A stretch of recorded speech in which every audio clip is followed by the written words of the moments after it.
네, 정부가 일본의 부당한 수출 규제에 맞서서 세계 무역기구 WTO 제소 준비에 본격적으로 나섰습니다. 네, 일본이 대화를 통한 해결을 외면하면서 수출 심사 때 우대하는 백색 국가에서 한국을 제외하는 추가 경제 보복 조치를 강행할 것으로 보이기 때문입니다.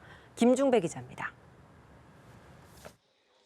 최근 열린 WTO 일반 이사회에서 일본 수출 규제의 부당성을 알린 정부. 일본의 수출 규제 조치는 일본이 당당하게 대화의 장으로 나와서 설명하지도 못하는 옹색한 조치라는 점을 일본 스스로의 행동을 통해 드러나도록 하였습니다. 정부는 WTO 제소 절차의 진행도 공식화했습니다. 날짜는 저희가 편한 날짜를 고르겠고 지금 열심히 칼을 갈고 있겠습니다. 제소는 일본에 양자협의 요청서를 보내는 것으로 시작됩니다. 사실상 소장 역할을 하는 요청서에 입각해 양자는 2달간의 협의에 나섭니다. 이를 통해서도 해결이 안 될 경우 WTO는 재판관 역할을 하는 패널을 설치해 심의합니다.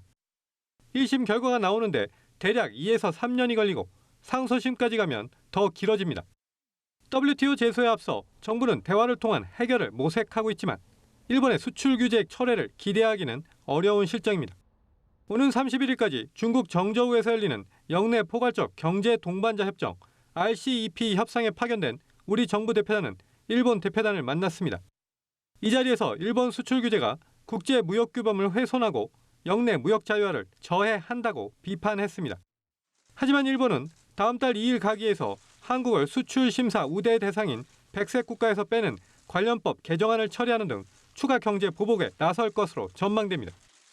이에 따라 정부는 WTO 제소 준비에 박차를 가하는 동시에 반도체, 디스플레이, 자동차 등 20개 업종을 대상으로 설명회를 개최합니다.